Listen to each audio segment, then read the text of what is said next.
Tarine Jai Shri Krishna Chaitanya Prabhu Nityananda Shri Advaita Gadadhar Shivasadi Gaur Bhaktivinoda Hare Krishna Krishna Krishna Hare Hare Hare Rama Rama Rama Hare Hare. Srila Prabhupada Ki Jai. Did you get the notes from yesterday? Okay, and who did their homework? Anybody? Okay. So we'll start now. Okay, Sanskriti did her homework.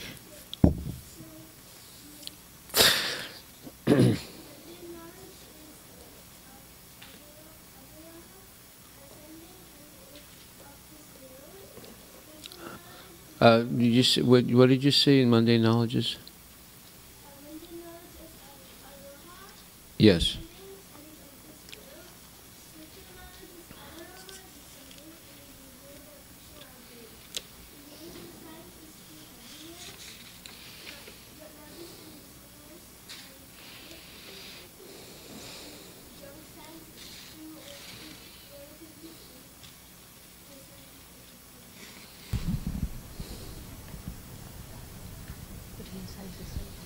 Okay.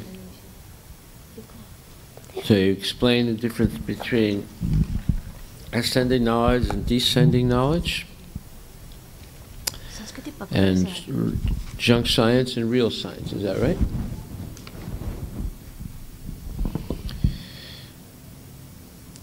Okay. Anybody else? Shivani, you did. Anybody else did their homework? Go ahead. So Monday knowledge contaminates our senses and keeps changing and is false. It contaminates what? Contaminates our senses. Okay. And spiritual knowledge is eternal and is true knowledge because it talks about Krishna. And junk science is false and limited, whereas real science is verifiable and true, and it can be verified in any time or place. Very good. Yes. Anybody else? No? Okay.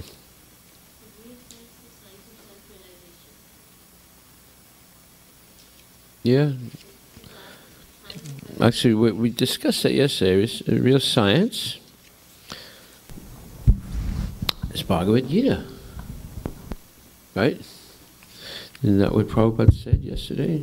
We read that in the purport to, let's see, 6th chapter, 8th verse, I think. I think that's where we read it.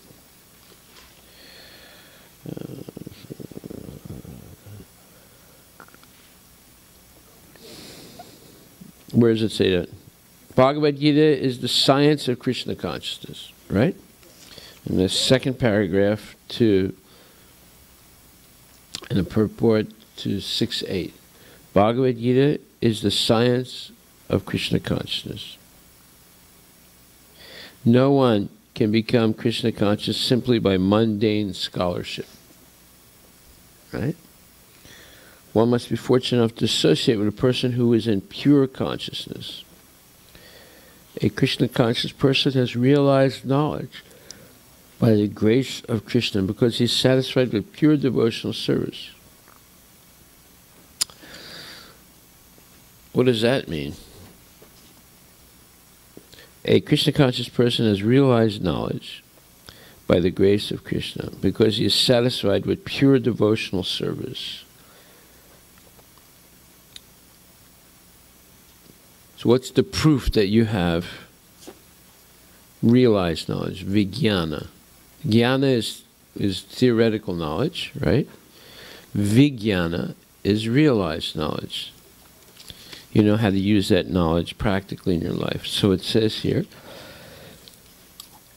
a Krishna conscious person has realized knowledge by the grace of Krishna because he is satisfied with pure devotional service.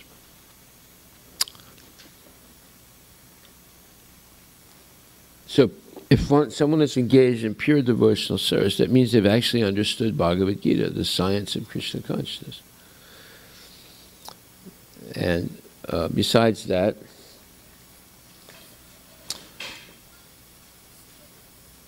the goal of knowledge is what? It's to know Krishna, and if you know Krishna, what happens? Yeah, you engage in pure devotional service. Yes. Yes. No, okay. Theoretical knowledge is called jnana, and realized knowledge is called vijnana. So the goal of all knowledge is it to become a PhD in, let's say,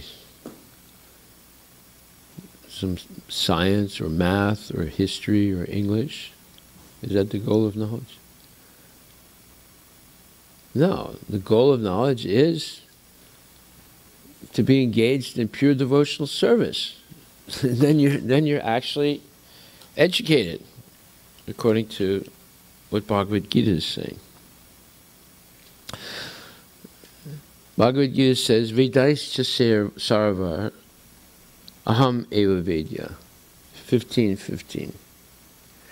Krishna says, and I am to be known through all the Vedas. Okay? Bhagavad Gita 15:15. Vedaischa sarvar aham eva veda. Aham Vedaischa sarvar aham. Let's see. Sarvasya chaham hridisani visisto matak smriti jnanam apahanam cha Vedaischa sarva aham eva vedya Vedanta krit vedavid eva cham. So the goal of all Vedic study is to know Krishna, and if you really know Krishna, then you'll be engaged in his service, pure devotional service. Okay. By realized knowledge, one becomes perfect. By transcendental knowledge, one can remain steady in his convictions, but by mere academic knowledge, one can be easily deluded and confused by apparent contradictions. This is all 6.8, Bhagavad Gita 6.8, second paragraph. By realized knowledge, one becomes perfect. By transcendental knowledge, one can remain steady in his convictions, but by mere academic knowledge, one can be easily deluded and confused by apparent contradictions. Okay?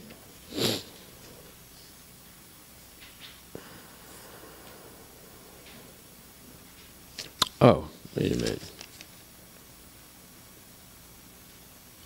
Yeah, 6.8. Jnana vijnana chittatma kutasto vijitendriya yukta iti uchate yogi samalostrasma kanchana. A person is said to be established in self-realization and is called a yogi or mystic when he is fully satisfied by virtue of acquired knowledge and realization. Such a person is situated in transcendence and is self-controlled. He sees everything, whether it be pebbles, stone, or gold, as the same. So it's talking, this verse begins, Jnana Vijnana Triptatma. Let's repeat that. Jnana Vijnana Triptatma. Okay, let's start again. I'll say it, you repeat it. Jnana Vijnana Triptatma.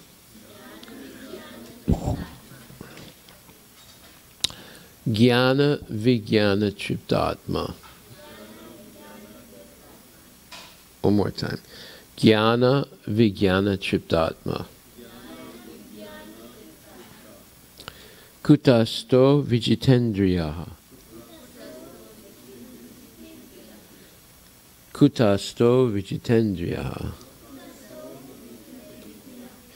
Jnana Vijnana Triptatma. Jnana Vijnana Triptatma. Kutasto Vijitendriyaha. Kutasto Vijitendriya. So this says, jnana, by acquired knowledge. Repeat, jnana, jnana. Repeat, jnana, by acquired knowledge. Vijnana, and realized knowledge. Chipta, satisfied. Atma, a living entity. Jnana Vijnana Triptatma. Jnana Vijnana Triptatma.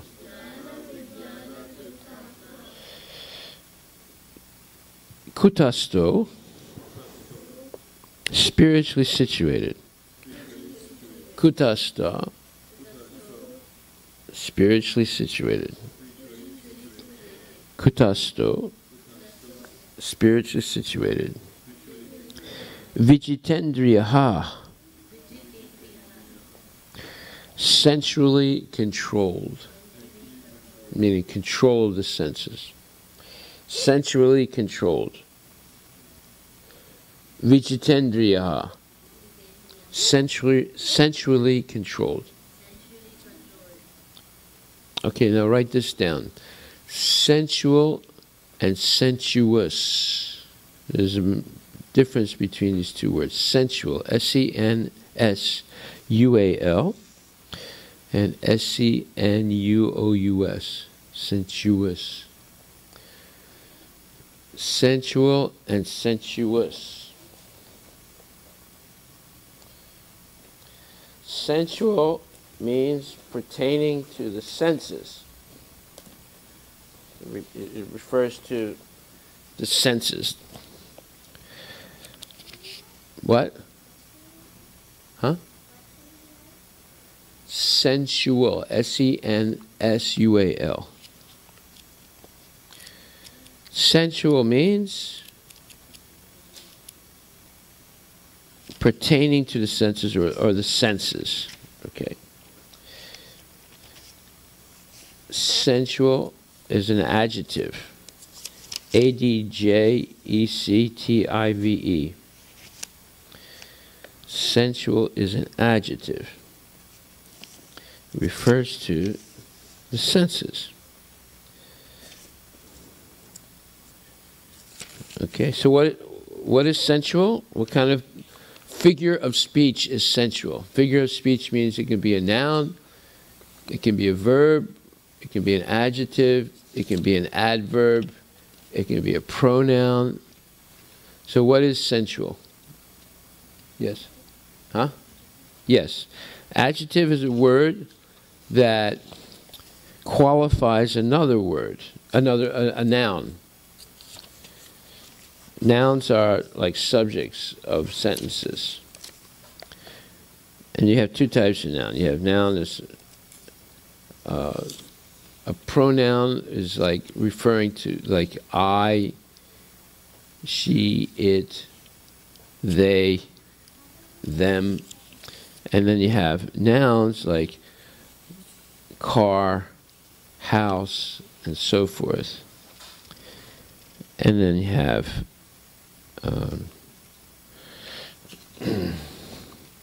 an adjective which qualifies a noun, like the big house, the red car. So big is an adjective, red is an adjective that qualifies the noun, house and car. Okay? So sensual is an adjective, and it qualifies, it refers to the senses. Sensual. Okay, so someone who's sensual, it means that they're interested in enjoying the senses. Okay? Sensual refers to senses, and it actually means enjoying the senses. So if you say, John is a sensual person, that means they're interested in sense gratification. Okay? Then the sensuous. Sensuous means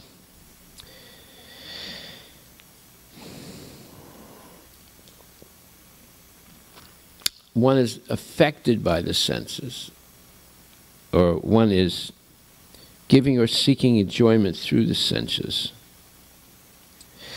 So sensual is actually, it actually means it's bad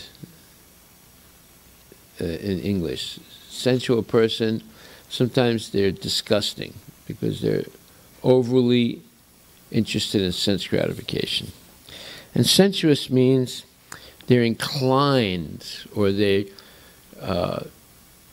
aspiring, or they're favorable to sense gratification, but it doesn't have that disgusting element to it. Okay. So you learn there's a slight difference between sensual and sensuous.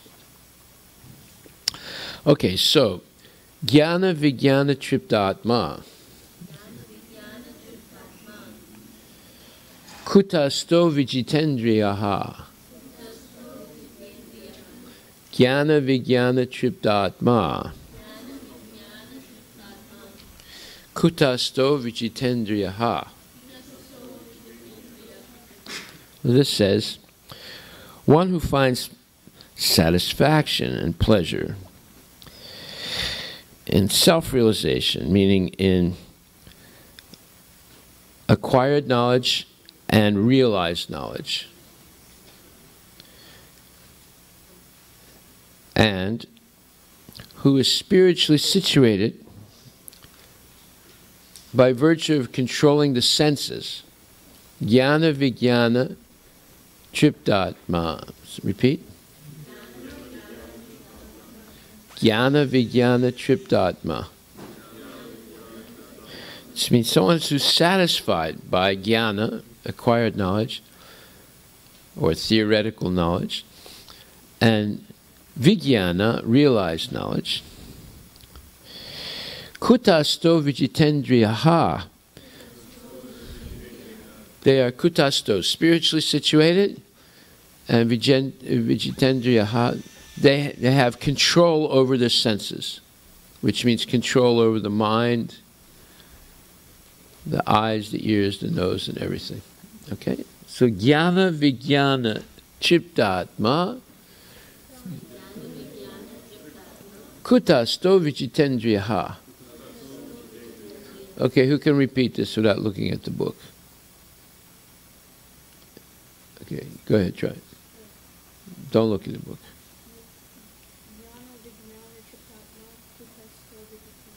Very good.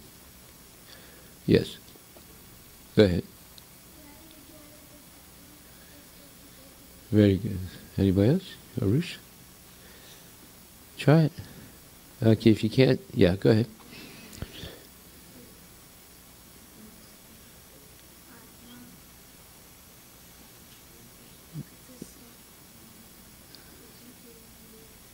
Jnana vijnana triptatma, repeat. Kutasto vijitendriyaha. Anybody else want to say? You sure?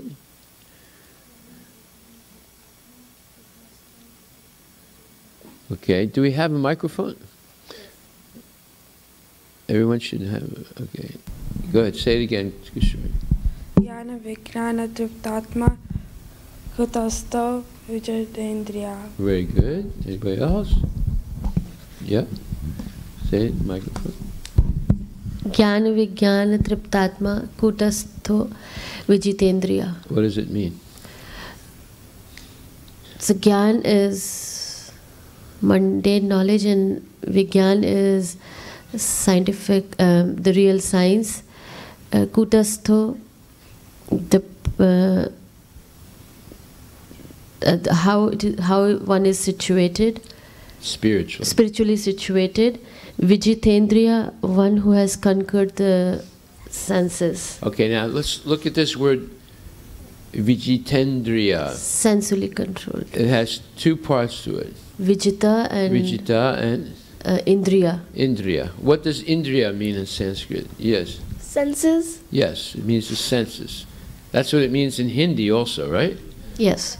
You refer to the senses, don't stick your finger, don't stick your thumb in your mouth. Yeah.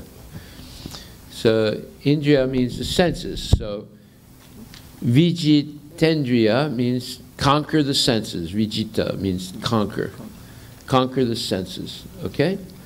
So, we'll repeat one more time. Jnana Vijnana Triptatma. Jnana Vijnana Triptatma. Kutasto Vijitendriya. Kutasto Vijitendriya. Okay, you want to try it? Go ahead.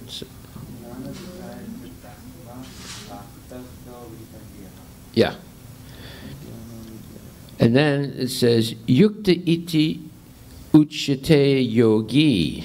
Yukta iti uchyate yogi. Say that. Yukta iti.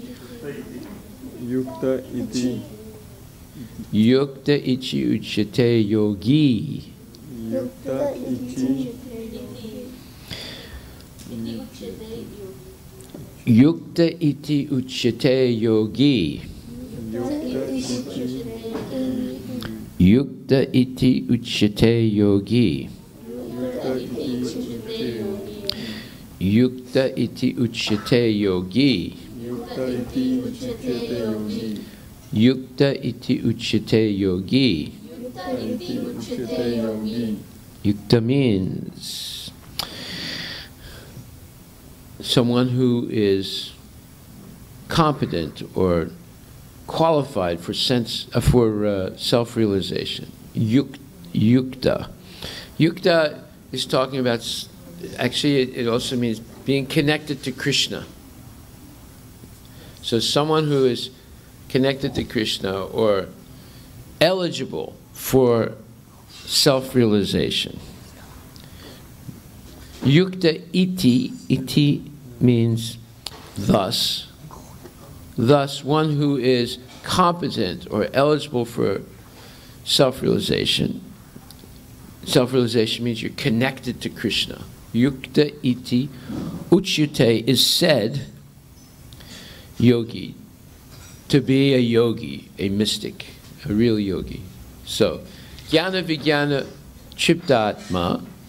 Jnana Vijnana Triptatma. Kutasto Vijitendriya. Kutasto Vijitendriya.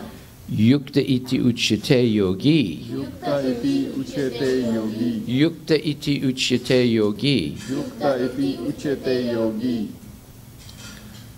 Yukta iti uchyate yogi. Yukta iti uchyate yogi. Jnana Vijnana Triptatma Kutasto Vijitendriya.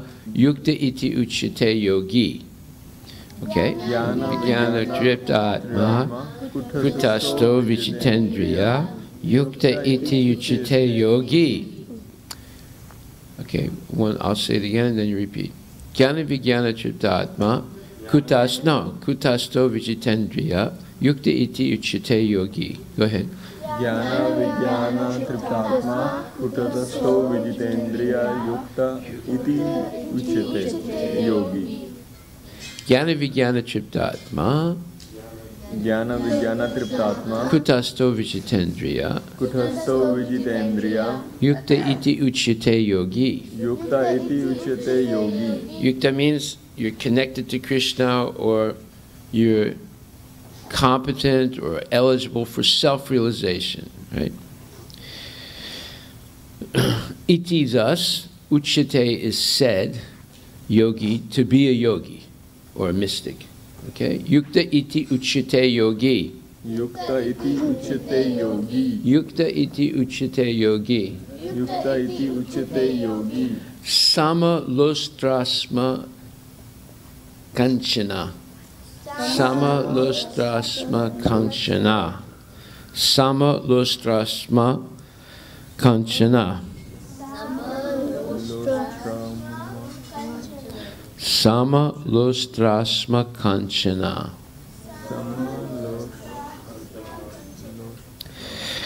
This means sama means they're very equipoised. Write this word down. This is a very good word to know. Equipoise. E-Q-U-I-P-O-I-S-E-D. E-Q-I? Okay, look the word up and tell them how to spell it. I'll be right back. E-Q-U-I-P-O-I-S-E-D. E-Q-I-P-O-I-S-E-D. E-Q-U-I-P-O-I-S-E-D. Equipoised. Some. E-Q-U-I-P-O-I, right? E-Q-U-I-P-O-I-S-E-D. Equipoised. Can anyone show it? No. E-Q-U-I-P-O-I-S-E-D. Okay. Spelling equipoised. E-Q-U-I-P-O-I-S-E-D. Meaning? Equipoised meaning?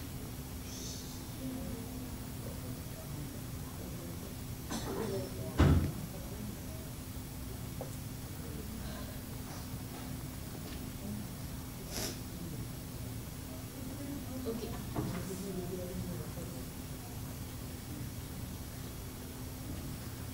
Equipoise means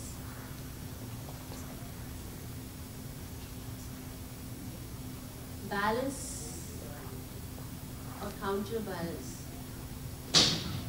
It means a state of equilibrium. You know equilibrium? Equilibrium means It's stable, right? Like when you have both parts of the weighing machine, both are balanced, equipoised. Equipoise means you're steady and your mind is very steady, peaceful. Jnana Vijnana Triptatma. So the Sanskrit word for equipoise is sama. Sama means equipoise, steady, peaceful. Nothing disturbs you, right?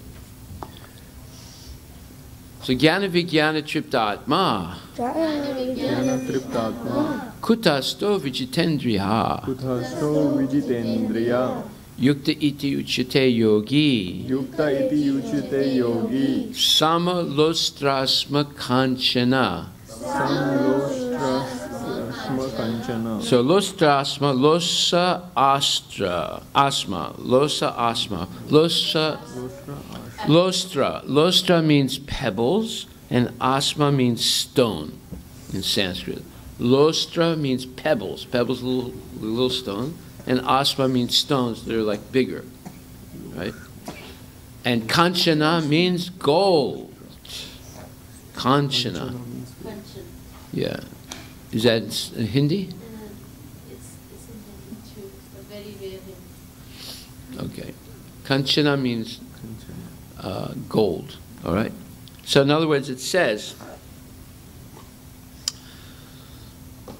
Jnana Vijnana Triptatma, a person is satisfied.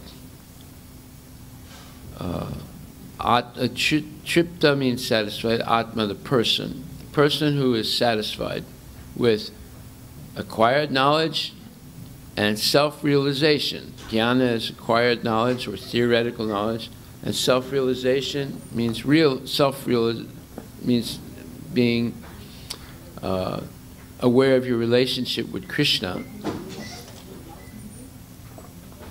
Kutasto is spiritually situated. Vijitendriya, because they have control of their senses. If you have control of your senses, you don't put your fingers in your mouth, that means you're spiritually situated.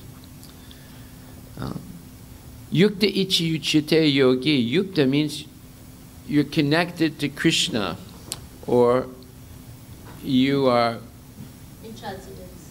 qualified for self-realization. You're qualified.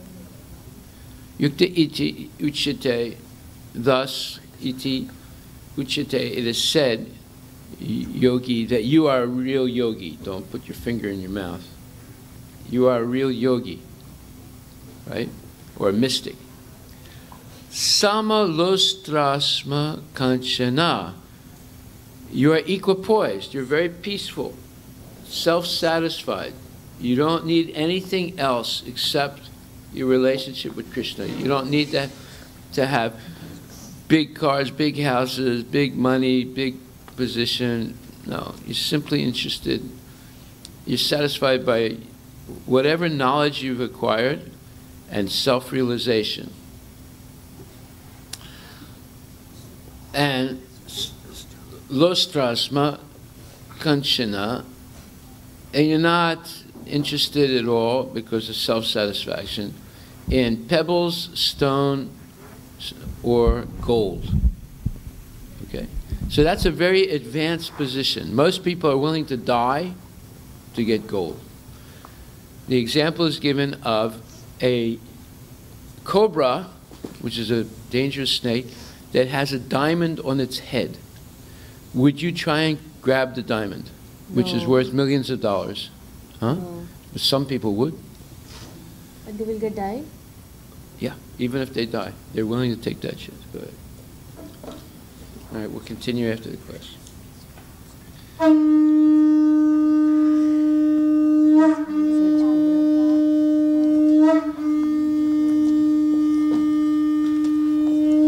Jnana Vijnana Triptatma. Jnana Vijnana Triptatma.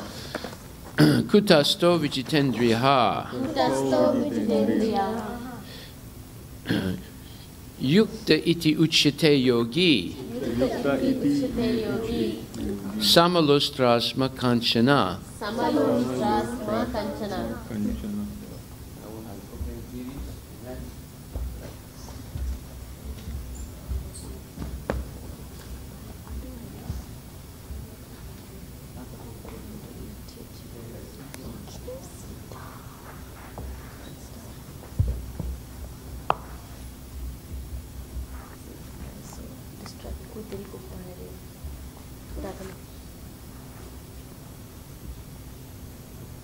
It's distracting.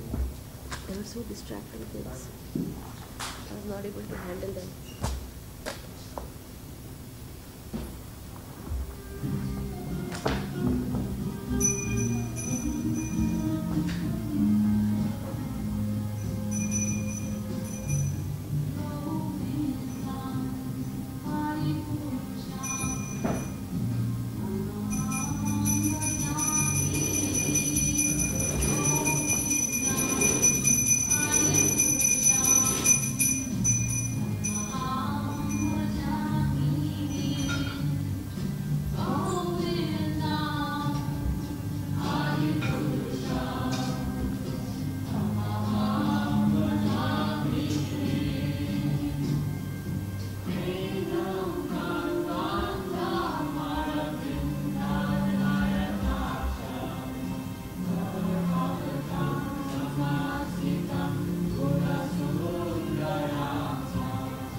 Shri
Jnana vijnana triptatma kutasto vijitendriya Kutasto Vijitendriya. yukta iti uchite yogi Yukta iti uchate yogi. samalustrasma kanchana. Okay, so Kishore, what does jnana mean? Yes. And vijnana. Very good. Jnana vijnana tripta atma. What does tripta atma mean? Yes. Satisfied. A person who is satisfied. Atma refers to a person. Tripta means satisfied. Jnana vijnana tripta atma. Kutasto. What does kutasto mean, Prabhu? No. What? Yes. Kutasto Vijitendriya. What does Vijitendriya mean? What's his name? Huh? What's your name? Akash. What does it mean? Vijitendriya. Two words. There's Vijita Indriya. What's it mean? Centrally controlled. What? Centrally controlled. Good. Yes. How do you spell it? Vichi? Vijita Indriya. Look in your Bhagavad Gita. Jnana vijnana triptatma kutasto vijitendriya yukta iti uchite yogi. Yukta, what does yukta mean? What's Bhavik? Competent but self-realization. Yeah. Yukta. Iti, what does iti mean? Uchite. Is said. Yogi. Self-realized person. A yogi, a mystic. Sama. What does sama mean? Let's see, Arush. Sama.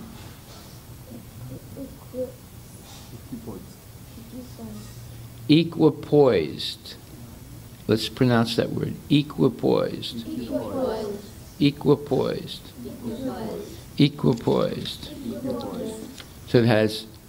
Let's look at the etymology of equipoised. What does that mean? Etymology of equipoised. Omar, what does that mean? Etymology of equipoised. The history of that word, how it came into the English language, from what language it came in. So equipoised has two parts to it, equa and poised. So let's look up equipoised.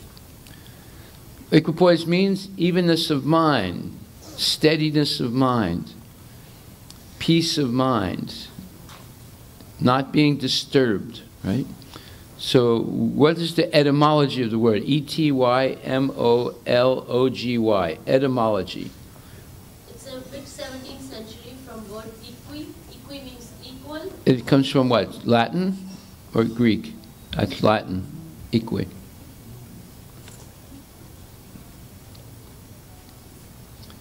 Okay, go ahead. Mid-17th century, equi and? The noun poise, replacing the phrase equal poise.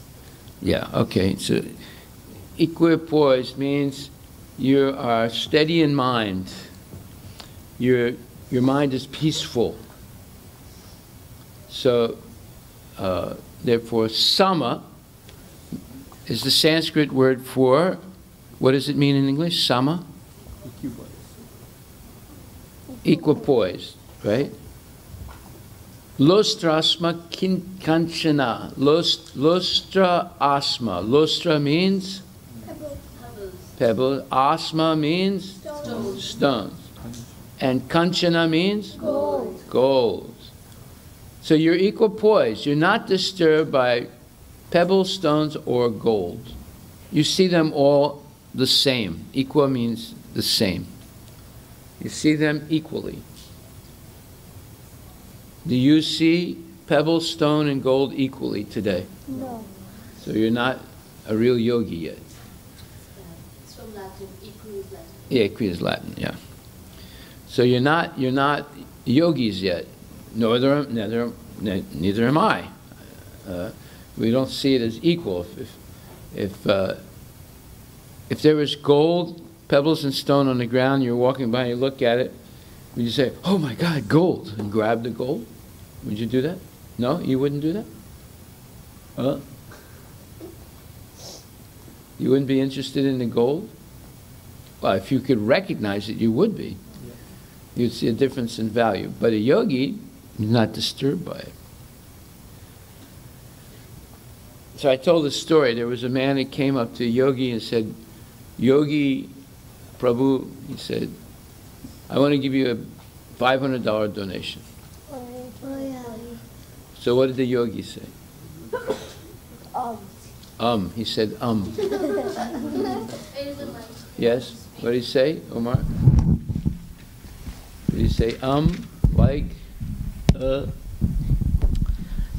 He told the person, whoever was giving $500 to him, if he likes money.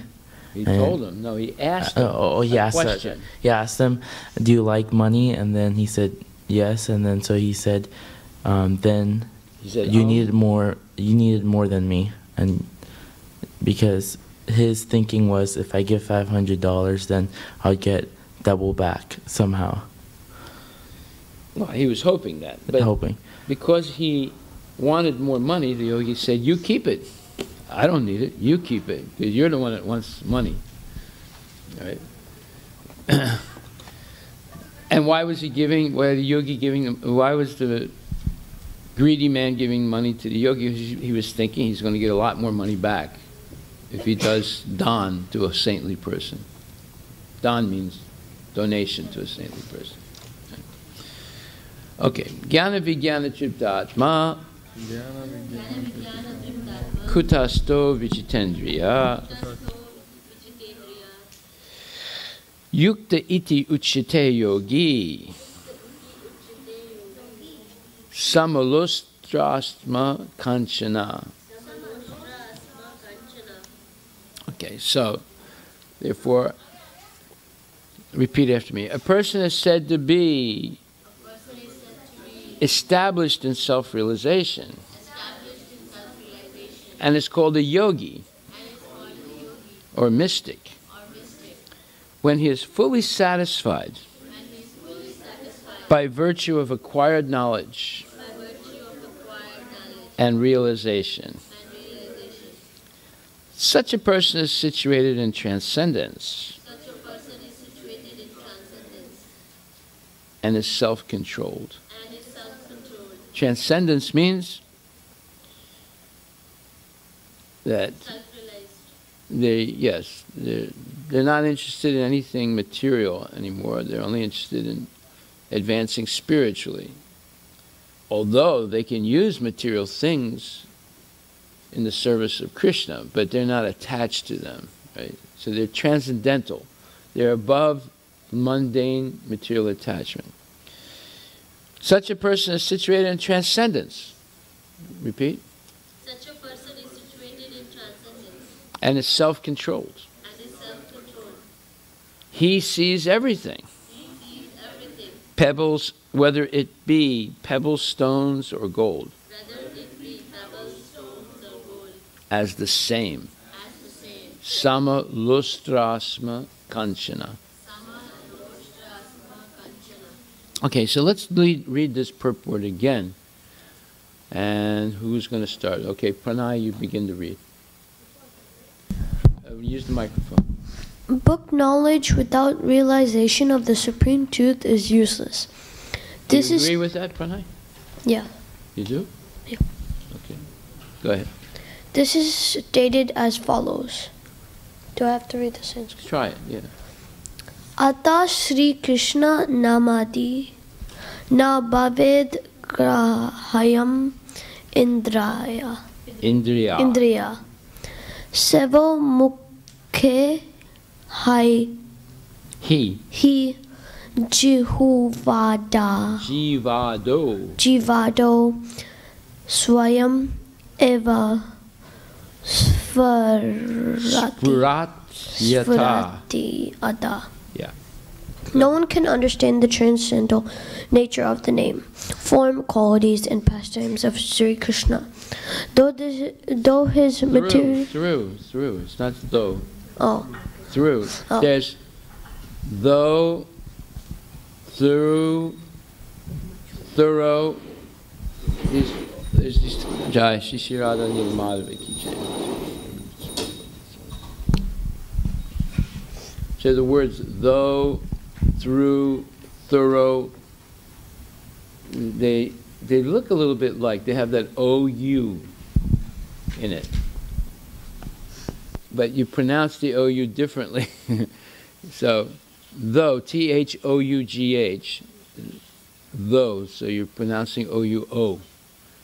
And then thorough, Through. Again, you're pronouncing O-U-O, thorough.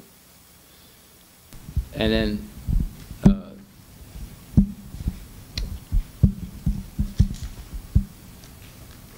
thoroughly, or let's say, though, through, thorough, through, Through,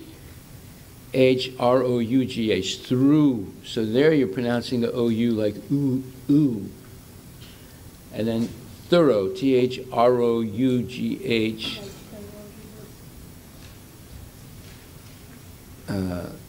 There you're pronouncing it O again. All right, so anyway, here it's though, right? Here it's through. Now, wait a minute, it says, what does it say? Through, yeah, here it's through. So there you're pronouncing it ooh. Go ahead. His materially contaminated senses.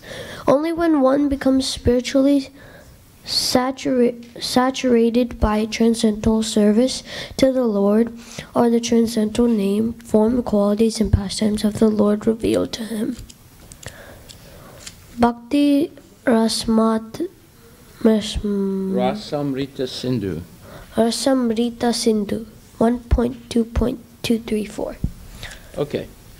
Now, who's going to read the second part? Let's see, Prabhuji, you read.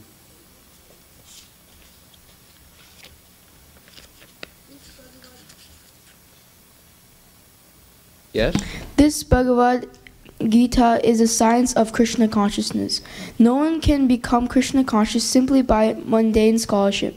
One must be fortunate enough to associate with a person who is in pure consciousness.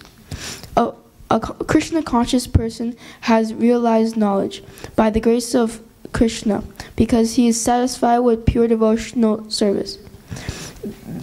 By realized knowledge, one becomes perfect. By transcendental knowledge, one can remain steady in his convictions. But by mere academic knowledge, one can be easily deluded and confused by apparent contradictions. It is the realized... Yeah, let's stop there. What does that mean? What do you think it means, Prabhu?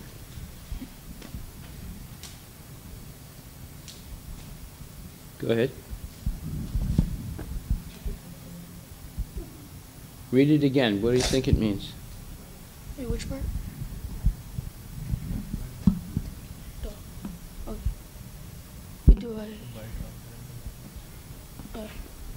By transcendental knowledge, one can remain steady in his convictions. But by mere academic knowledge, one can be easily deluded and confused by apparent contradictions. Yeah. That means that before you go to school, you could be convinced that Krishna is the personality of Godhead and the origin of everything. Once you go to school and they teach you Darwinism, you could have a doubt about it. You might even not believe it anymore. So, academic knowledge can lead to Well, first of all, academic knowledge, they teach you to doubt everything. They think that's a good thing, to doubt everything and to question everything. There's a famous statement by, I think it was Socrates, the life that is not questioned is not worth living. In other words, question everything. Even that Krishna is Supreme Personality of Godhead. You should question that.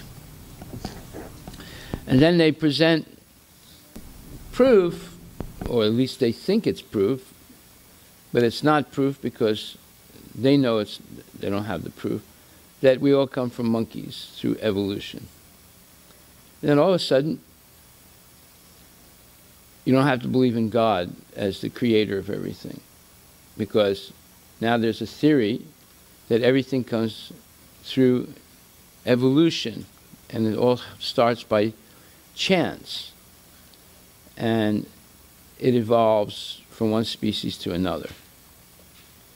So academic knowledge, as it says here, one can be easily deluded and confused by apparent contradictions. What is a contradiction? You learn in a temple, everything comes from Krishna. You learn in school, everything happened by accident. That's a contradiction, right? So if you only have academic knowledge, in other words, and this happens to Hindu kids a lot. Hindu kids, most of the time, their parents don't teach them any philosophy of why they believe in Krishna. In fact, Hindu kids are not even taught that Krishna is the Supreme Personality of God. They say, oh, he's one God amongst many gods, right? Which means there's no God in reality. And the kid comes to the temple and they say, okay, Jai Karo, bow down, go like this. And stand up now. So all they do is say, Jai Karo. So in the end, they don't teach the kid anything other than, oh, we believe in many gods, right? So when they go to school and they say, basically what they're saying is, there's no God, it all happened by accident through a process of evolution. So then the kid has nothing to say. He can't argue with that. He's never learned anything to argue back. And so eventually, because he's spending much more time in school than being taught than at home being taught. So in the end he just believes it. Yeah, there's scientific evidence, My parents didn't present any scientific evidence to me. Therefore, this is science, and belief in Krishna is junk, You see how it works? Am I right? I mean, you grew up as a Hindu kid, right? Did your parents ever really explain to you, other than, we believe in many gods? They never explained anything. Did they explain to you? My grandfather, he used to believe in Rama, but nobody explained. No, nobody explained.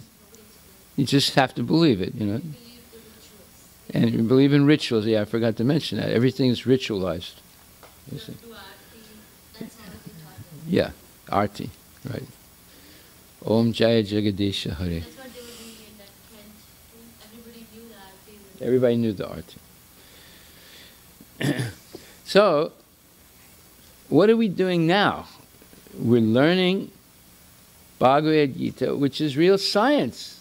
Why? Because it's eternally true in all circumstances.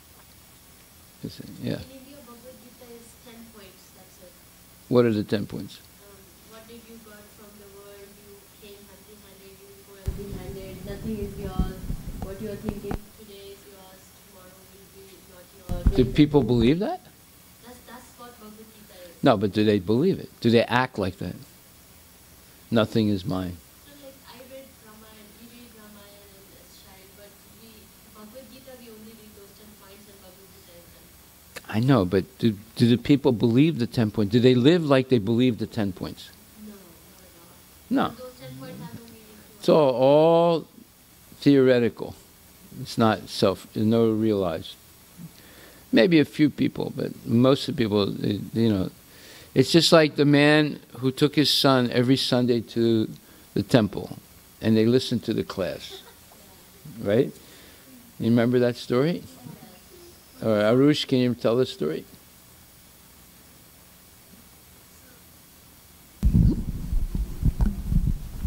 Yes. Every Sunday. Every Sunday, The father? the father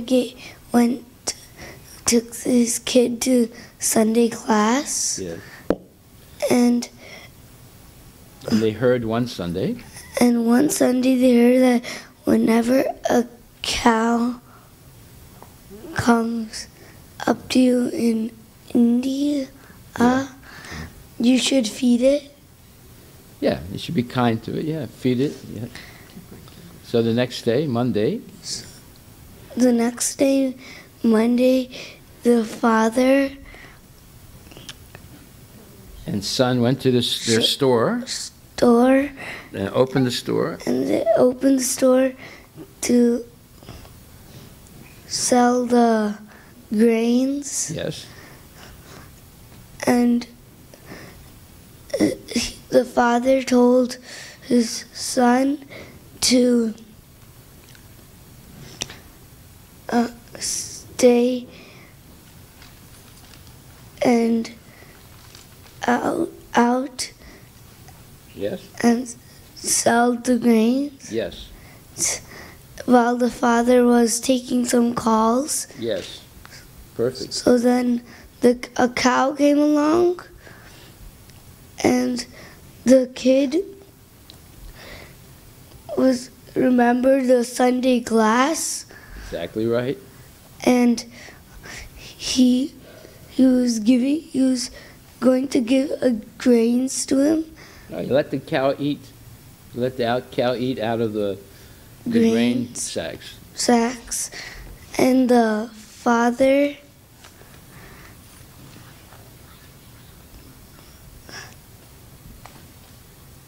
came out and said, "What are you doing?"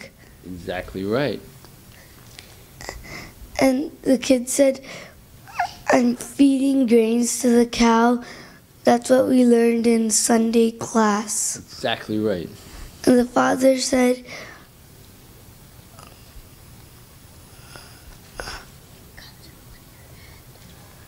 "It comes in your ear and then it comes out." He said, no, you don't understand. You don't have to do what they say. You just listen to it, let it go in one ear and come out the other, and forget about it. You understand? In other words, Father, his going to the temple is just a formality. There's no, you don't have to learn anything at the temple. You just go there, sit there, and wait. You go like this with your head while the pundit is speaking. And then you walk out, you just forget about it, you know. You don't have to take it seriously, right? Is that what you're supposed to do when you come to the temple? No. No. But most Hindus do that. They just come, listen, you know, in one ear, out the other, and they go out and do whatever nonsense they do. Now I understand. I had this question always that why there people when the class starts they immediately go to start eating or doing anything, but nobody comes to Yeah. I had this question. No, they are called Dandabat devotees. You know what a Dandabat devotee is? What? Yeah, they come in, they go like this, and they walk out. It's called Dandabat. It's a phrase coined by Bhaktisiddhanta Saraswati Thakur, His Divine Grace. He said they're just Dandabat devotees. They just come, do their obeisances, and walk out.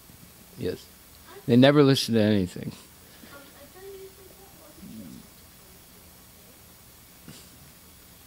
To the class tonight. You don't have to, but it would be nice if you did. It's 6:30, 7:15. Yeah. Yes, but you don't want to come in as a Dandavat devotee, right?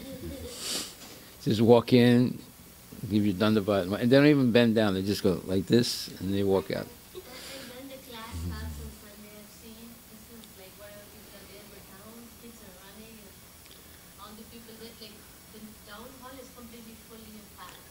Yeah.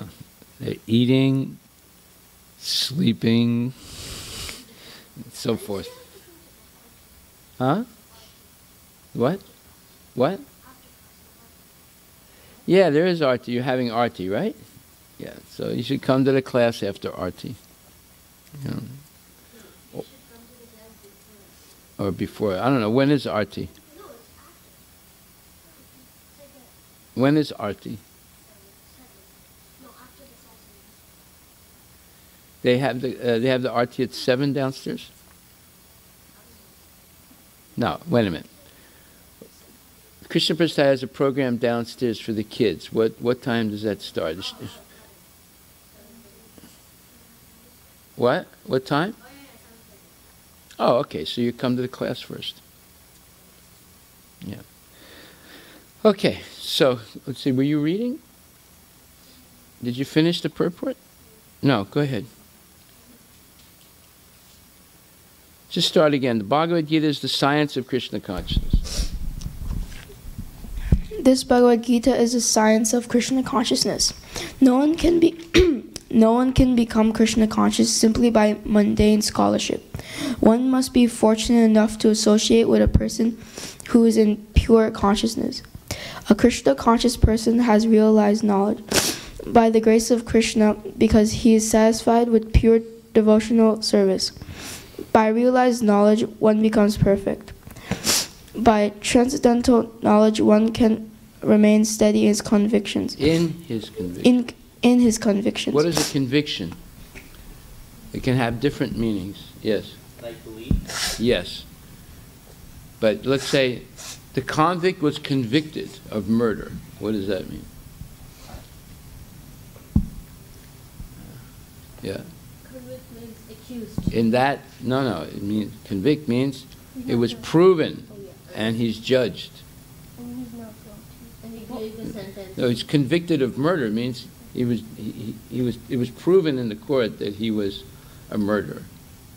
But conviction, the conviction of the devotee is that Krishna is the Supreme Personality of Godhead. In that sense, conviction means your firm belief based on fact. Based on facts.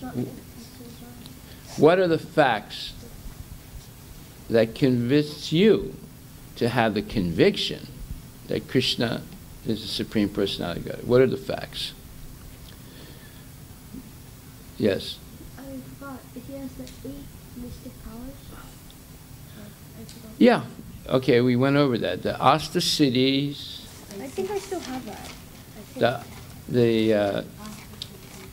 Sad Aishwarya, the 6 opulences, I remember. the 8 cities, and Aja, the incredible mystic powers that contradict nature, right? Yes. Not influenced by the 3 modes of material nature. Not influenced by the 3 modes of material nature, not influenced by time. And above all, those are facts, and above all, the statements of the acharyas. And Krishna himself, who says, he's speaking about himself, he says, Aham sarvasya prabhu, matak sarvam pravartate. He said, I am the origin of everything material and spiritual. That's the definition of God. Everything is coming from Krishna. So convinced by all these facts, we have the conviction, the absolute certitude that Krishna is the Supreme Personality of Godhead. So you cannot be confused about this. Go ahead, read that. Yeah. By transcendental knowledge, one can remain steady in his convictions. But by mere academic knowledge, one can be easily deluded and confused by apparent contradictions. It is the realized soul who is actually self-controlled because he is surrendered to Krishna. He is transcendental because he has nothing to do with mundane scholarship. For him, mundane scholarship and mental speculation, which may be as good as gold to others, are of no greater value than pebbles or stones. So, mundane scholarship and speculation. So, whenever you hear someone say, perhaps, maybe, what if, suppose that, oh, it would be so nice if, anything that starts with those words is called speculation. What does speculation mean? Pranay. It's like you're just saying it, but you have no proof of it. Exactly right. You told us that in the story. Yeah, there's no real proof. You're just making up something. Yeah. Right? That's a speculation. You don't know the answer, so you make some answer up.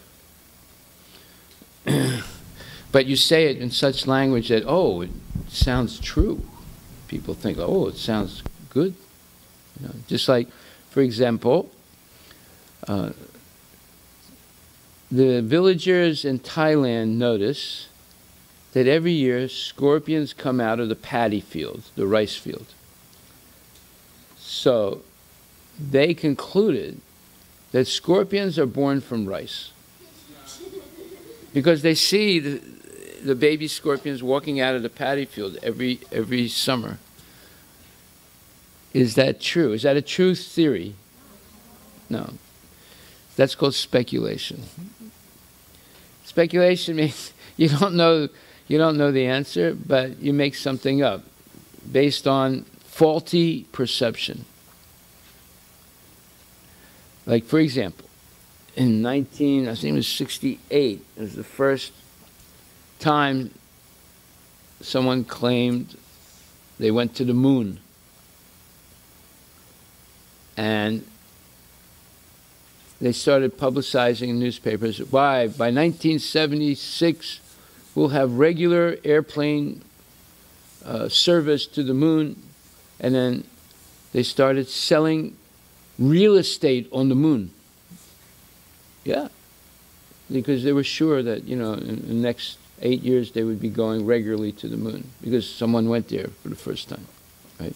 So then there were real estate agents beginning to sell plots on the moon, just like you have real estate agents, like we have our Srinivas Kasam, right? He sells real estate in Sammamish, right? So they had real estate agents in New York City who were advertising that they will be selling real estate on the moon, right? Come 1976, they said, oh, nobody lives on the moon and there's no water there, therefore we're going to go to Mars. And they stopped talking about going to the moon. Right? So, selling real estate on the moon, regular airplane service to the moon, all speculation, all nonsense, no factual reality to it, no proof that it's going to happen. And it turns out there's no substantive proof that they went to the moon. That's the other problem. There's no definite proof that they actually went to the moon, because I remember watching the moon landing on television. But there was a little caption, simulated moon landing. What does that mean, simulated moon landing? Yes? It's not real, it's television. Right? Is everything you see on television real? When you watch, the Lone Ranger or Hopalong Cassidy. Have you ever watched Hopalong Cassidy? No. Those are cowboy movies. Or Rin Tin Tin. You ever see Rin Tin Tin? Yes. Tintin. Yes. It's a dog. So is that right? Oh, there's another Tintin. Okay. So see, yeah, I'm going way back, way before you guys.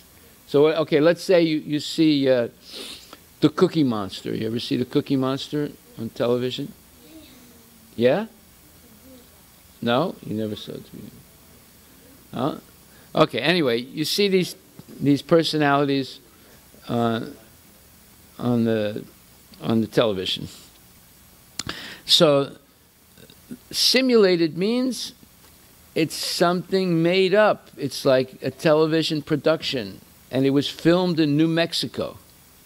Because in New Mexico, there are certain areas in New Mexico that look something like the moon. Yeah. So about the Cookie Monster, when I was little, like 3 years ago, when I used to still live in Bellevue, I had a friend. He was a little younger than me, so he used to watch the Cookie Monster TV show. I don't know what the TV show's called, and whenever like we had Chips Ahoy, Which are cookies, right?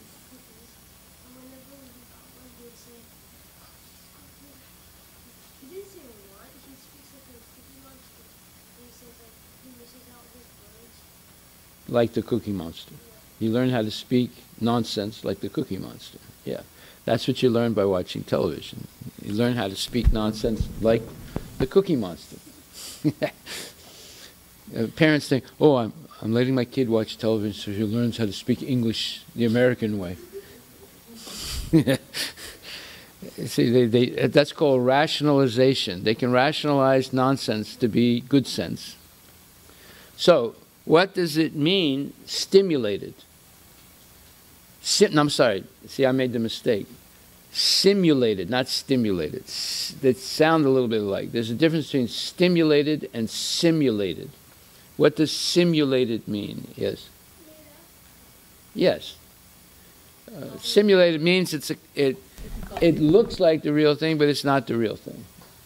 It's a facsimile, or it's a imitation. So they imitated the so-called landing on the moon by filming a facsimile or simulation of it somewhere in New Mexico. Is New Mexico on the moon? No, it's in the United States. But the landscape, there's certain landscapes in New Mexico and Arizona that look like the moon. Strange rock formations, craters, whatever. So simulated means something that's looks like the real thing, but it's not the real thing. But most people say, oh no, they went to the moon. I remember seeing it on television. They didn't see that little caption, simulated landing of the moon. I noticed it, and I was like, I didn't know what simulated meant at the time, but years later I realized it wasn't the real thing. It was just a Hollywood production, right? Okay, so here it says that by mere academic knowledge, one can be easily deluded and confused by apparent contradictions. So, are Krishna's activity mutually contradictive actions? Yes. What does that mean, mutually contradictive? Can you give one example of Krishna's activity that is mutually contradictive? Omar.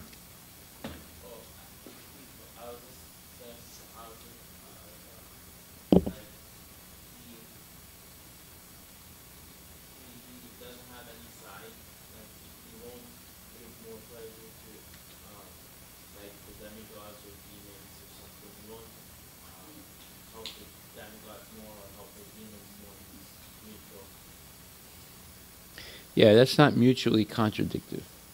No.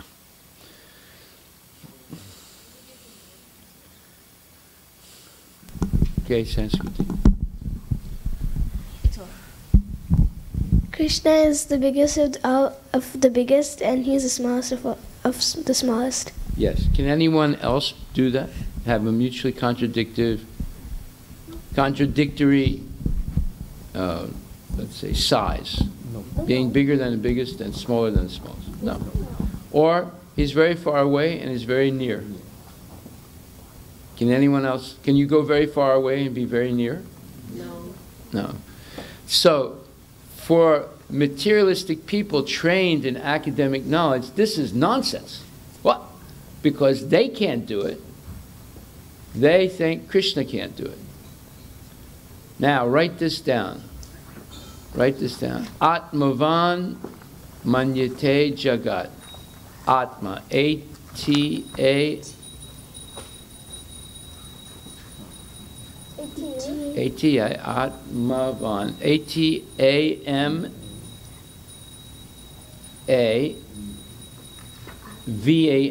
Atmavan. A-T-A-M-A-V-A-N.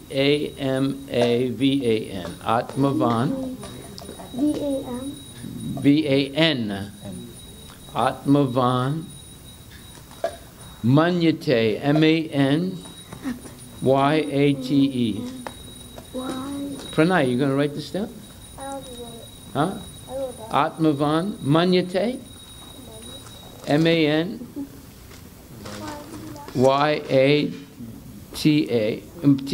Manyate. Jagat. J-A-G-A-T. J-A-G-A-T. Is that part of mine? Or is that I'm going to tell you what it means. Atmavan manyate jagat means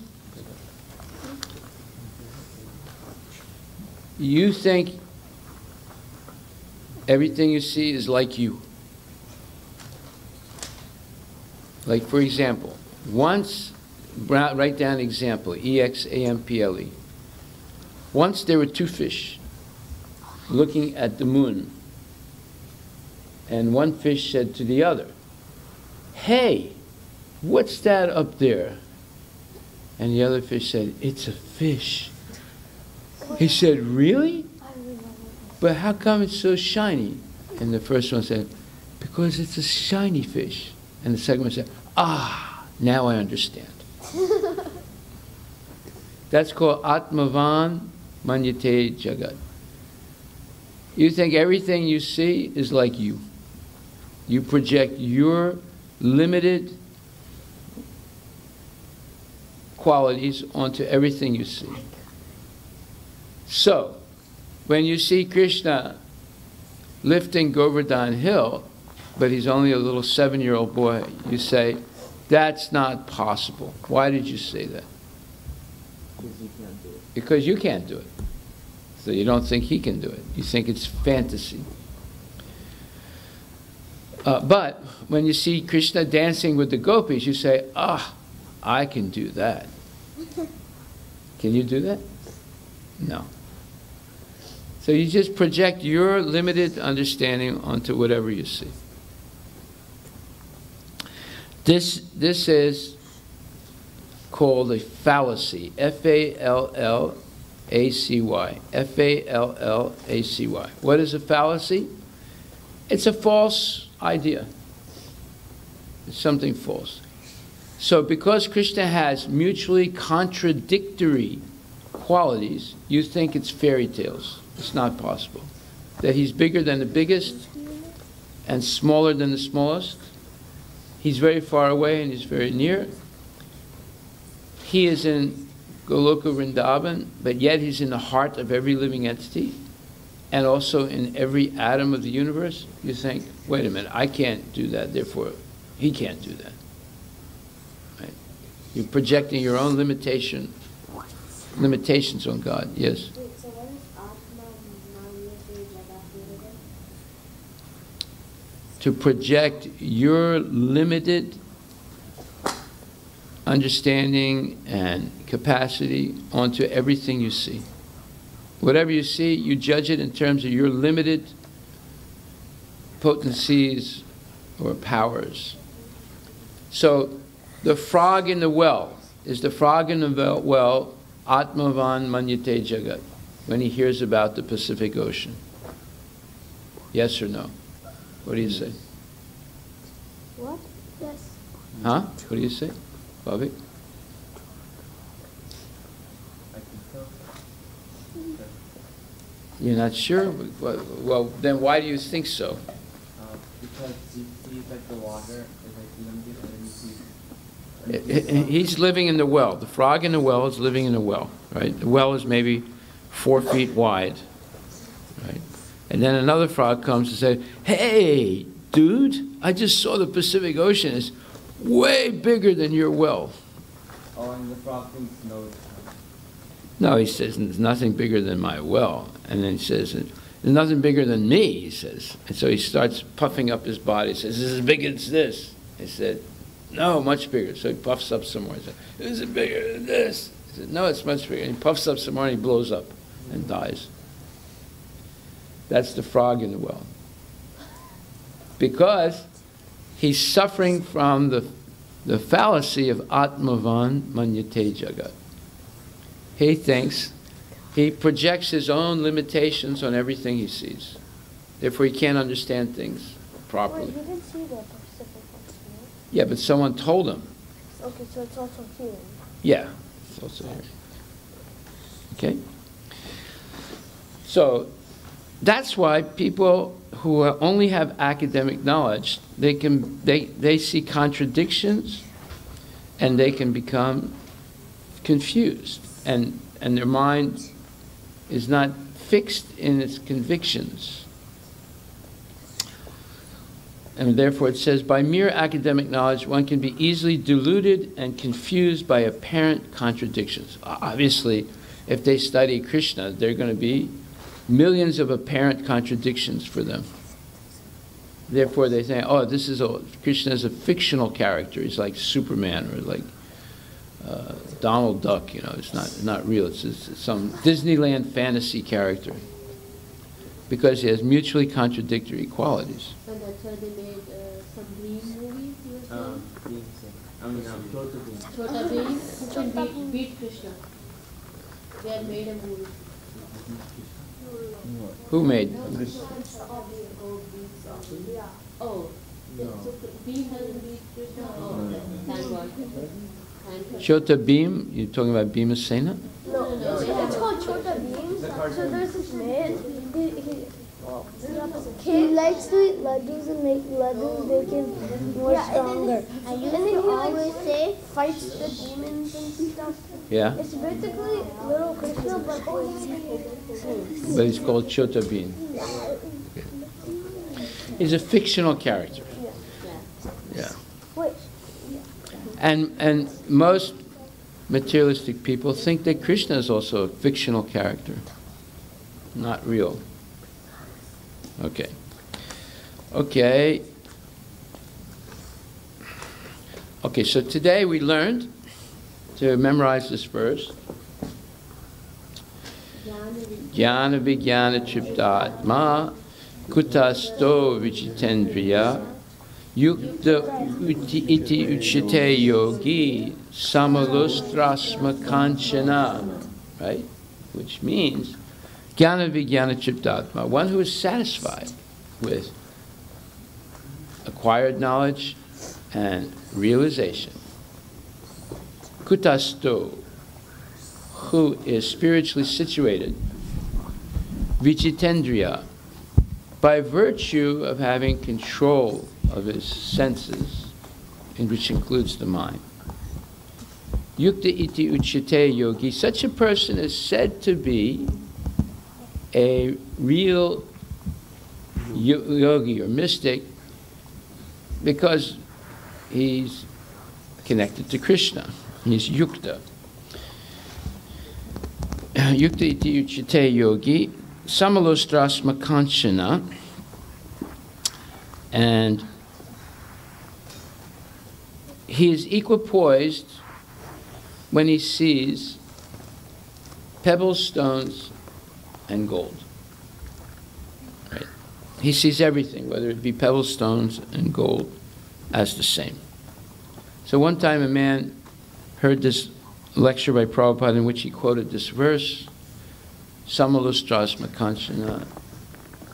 Oh no, the man said, I want to ask you a question about Bhagavad Gita. He said, there's one verse where Krishna says that he doesn't see a difference between pebble, stone, and gold. He says, is this true?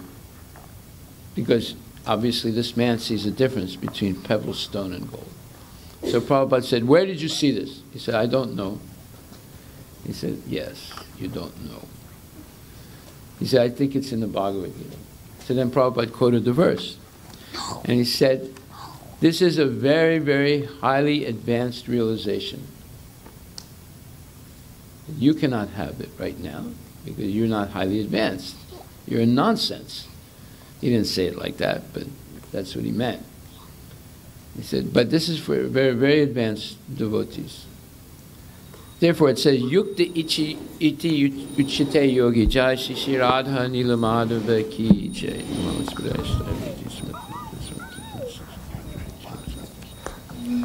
So this is for a mystic yogi who's highly advanced. He doesn't see the difference between pebbles, stone, and gold. Why? Because he has something more valuable.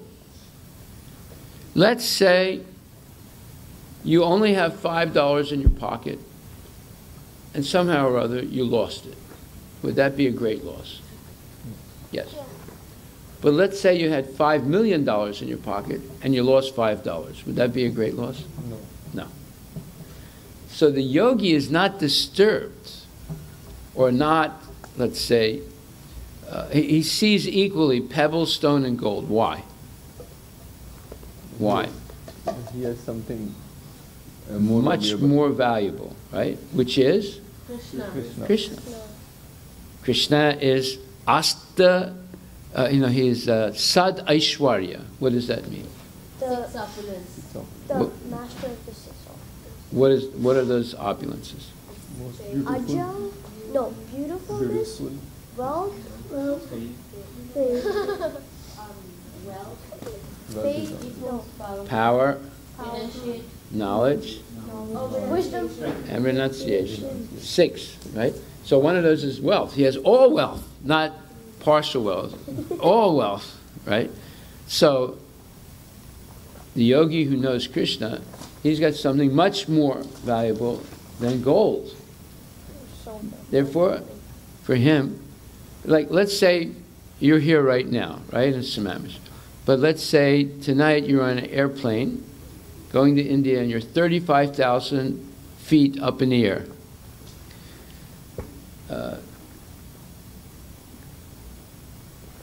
Do you have a different point of view up there than down here? Huh? yeah. No?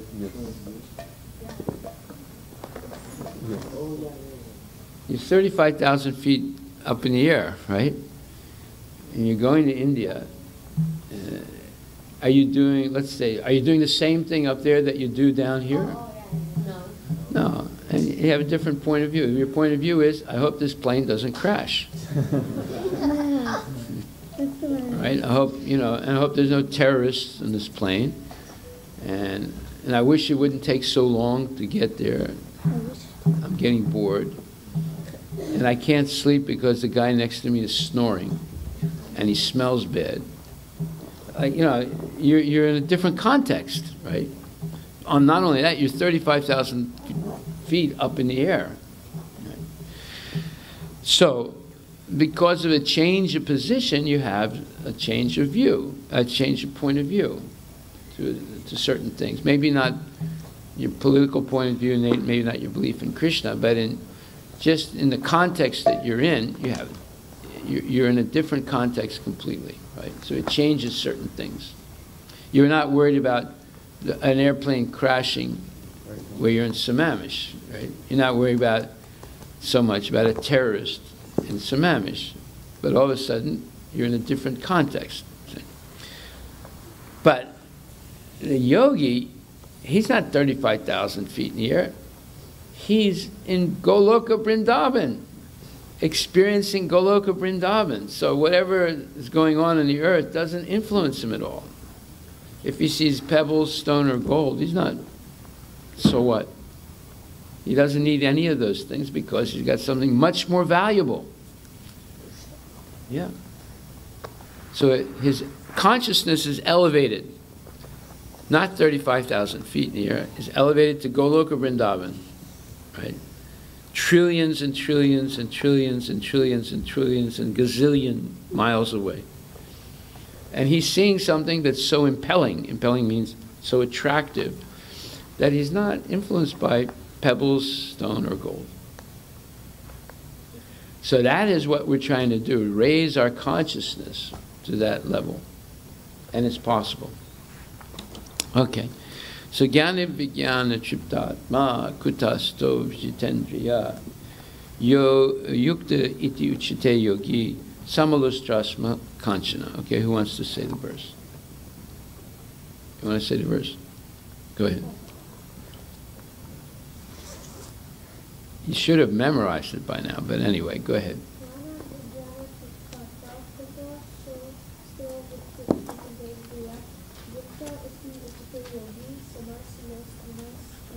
Lustrasma.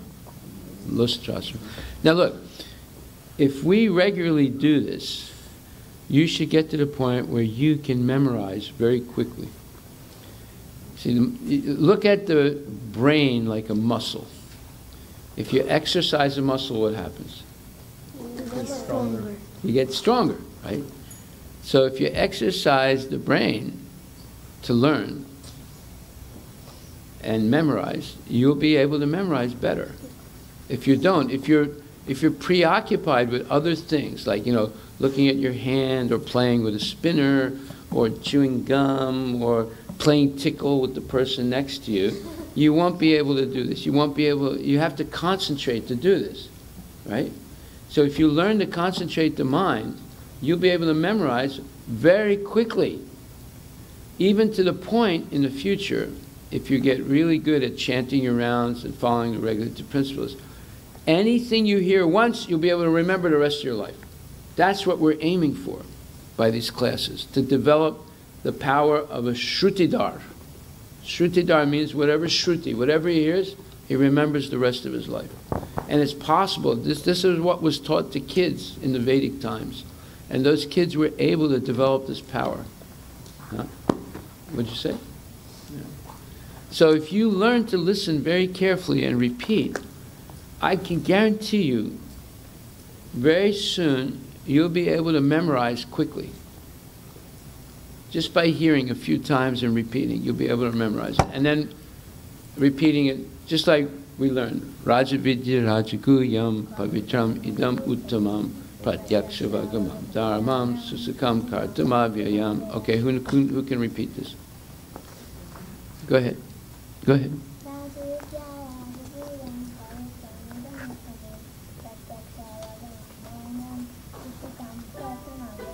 Very good. Anybody else? Okay, Omar, go ahead.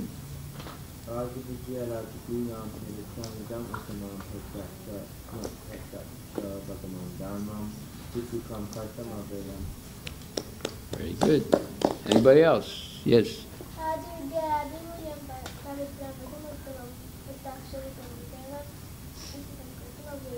Very good. Anybody else? Yes. Go ahead.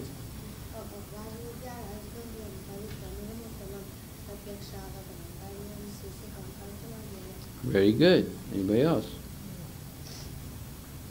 Okay, so listen carefully when we learn Sanskrit verses. And then you have to know the English translation. This knowledge, Rajavidya, is the king of all knowledge. Rajaguyam, don't put your fingers in your mouth. Rajaguyam is the most secret of all secrets. Pavitram idam uttamam. It is the purest knowledge, pratyaksha vagamam, because it gives direct perception of the self by realization, dharmam, and it is the perfection of religion. Susakam kartam avyayam, it is everlasting, avyayam, and is joyfully performed. Joyfully performed. Yeah, very good, Arush. So we learned that by coming to the Monday to Friday class, right? Now today we learned something. Jnana vijnana chiptatma kutasto vichitendriya yukta iti uchite yogi samalustrasma kanchana. Okay, who wants to say it? Yes. Jnana.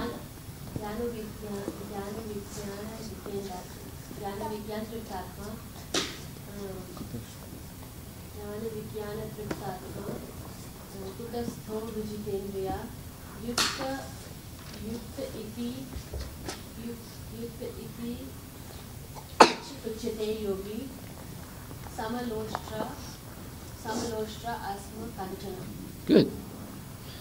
Anybody else?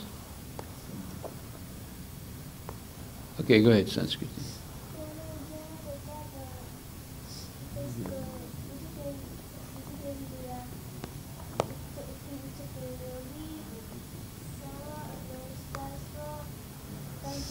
Very good. Anybody else? Very good. Yes. But I need to see. Jnana Vijnana Triptatma Kutastho Vijitendriya Yukta Iti Yuchyate Yogi Samloshtra Shamkanchana. Samalostrasma kanchana. Lustrasma. Lostrashma Kanchana. Anybody else? Nobody else? You have to learn this. Go ahead. You have to memorize this verse for next week. That's the homework. Huh? That's the homework. Yes, and you have to write. You have to write.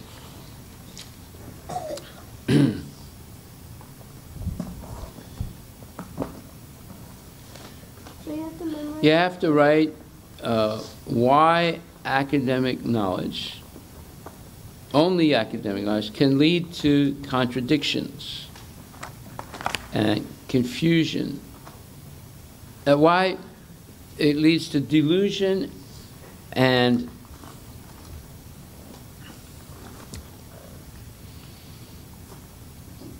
confusion.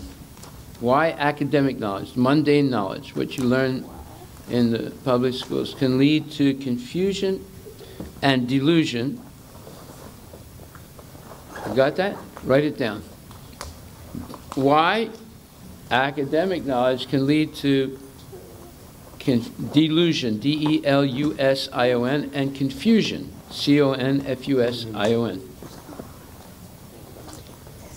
Sounds like a rap song. Huh? Academic knowledge can lead to confusion and delusion. Right? So you have to write, and then how to get out of the trap of confusion and illusion. And third question, why materialistic people trained in academic knowledge don't believe that Krishna is the Supreme Personality of Godhead? Because he has mutually contradictory qualities. Oh, that is also part of the homework? Yeah, 3 questions. Yes. What is the third question? Second question. Third question. Second question is how to get out of confusion and delusion. So why mundane knowledge leads to delusion and confusion? That's the first question. Second question, how to get out of confusion and delusion, right? And the third question is why people trained in mundane knowledge cannot understand Krishna. 3 questions you have to answer. Write a nice paragraph. Huh? They become 4 questions. No, it's 3 questions.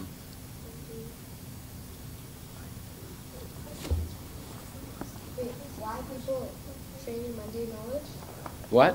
Wait, what's the third question, I guess? Why people trained in mundane knowledge or mere academic knowledge cannot understand Krishna.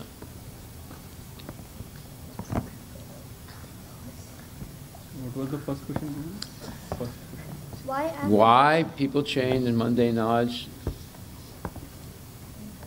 can be easily confused and deluded. Why? And the second question is how to get out of this confusion and delusion. And third question is why people trained in mundane knowledge cannot understand Krishna. Okay? Homework. Hare Krishna. Thank you very much. And you have to learn this verse. Jnana Vijnana Chiptatma Kutasto Vichitendriya Yukta Iti Uchite Yogi Samalostrasma Kanchana. It's a very good verse.